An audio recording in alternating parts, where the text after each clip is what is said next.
In the land where the sun kisses the sea, where baobabs guard secrets older than time, there is a story the wind still whispers. A tale not of heroes or battles, but of love twisted by darkness. Of beauty, devoured by the unknown. This is no mere fable. It is a warning etched in the bones of the coast.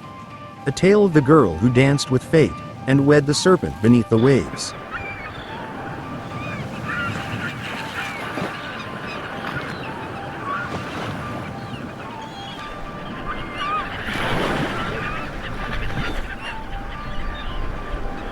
Along the warm, whispering shores of the Swahili coast, where the ocean kisses the earth, there lived an ancient tale, one spoken in hushed tones, passed from mother to daughter, of a girl whose beauty brought love and death.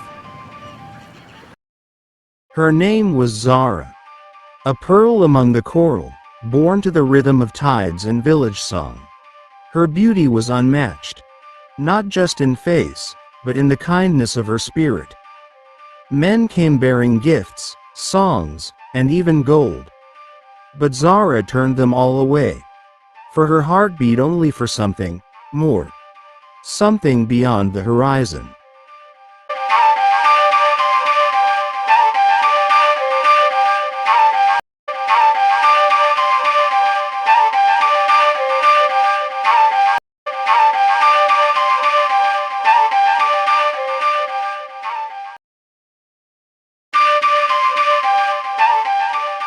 Then he came, not by path or kin, but by sea.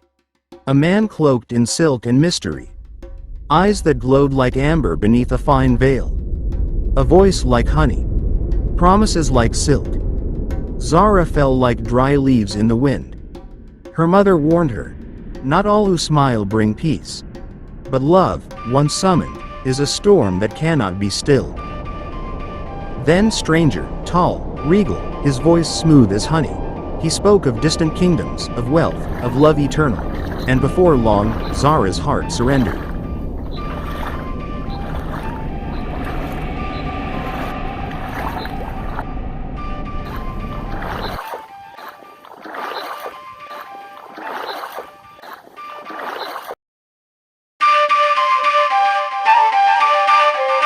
They were wed in a night of music and moonlight.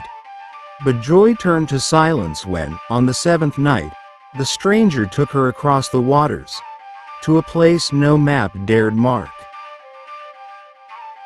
They were wed in splendor, a celebration that lit the village with music, dance, and joy. The air was thick with the scent of roasted meats, incense, and jasmine flowers braided into Zara's hair. Drums thundered through the night, feet pounded the sand, and ululations soared like birds into the heavens. But beneath the laughter, beneath the songs, the sea remained still, too still, and in its silence, it whispered warnings only the wise could hear. And then, on the seventh night, when the moon hung heavy and crimson over the water, he came to her. Without word or farewell, he led her to the shore. The villagers watched in quiet awe as she boarded his small, black boat. No sails, no oars, only silence and the stranger's steady gaze. Together, they drifted across the ink-dark sea, toward an island no map dared mark.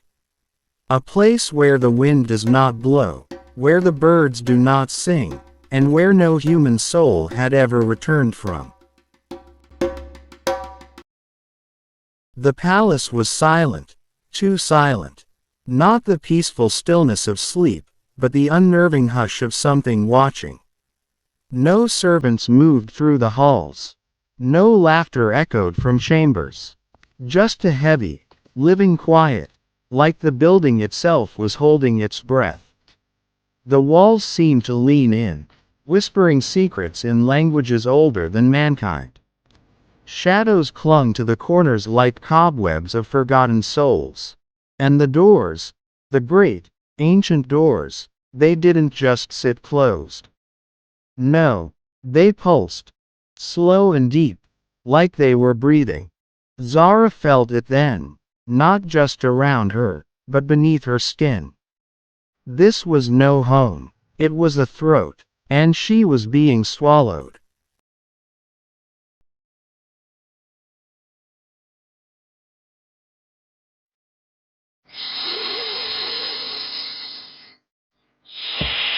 One night, drawn by a hiss that echoed in her bones, she followed the sound. Behind an ancient door, she saw him, her husband, twisting, shedding, writhing. Skin fell away like robes. Scales shimmered. A serpent, golden and massive, coiled in place of the man she once kissed.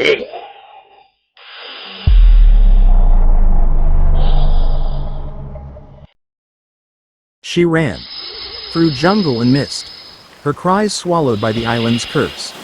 The trees leaned closer, and the earth tried to drag her down. But she ran, barefoot, bleeding, breathless. He came to her, not with anger, but with longing. "Stay," he whispered. "Be mine. Queen of the sea, immortal in love." And though her heart once beat for him, now it beat in terror. She said nothing. Her silence was her scream.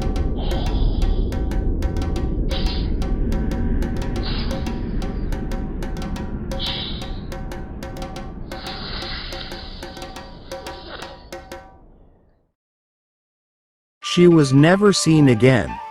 But in the village, her mother waits by the shore, each dawn. Clutching an anklet the sea returned. Some say Zara lives beneath the waves, half woman, half serpent, her song echoing on windless nights, calling out to other dreamers.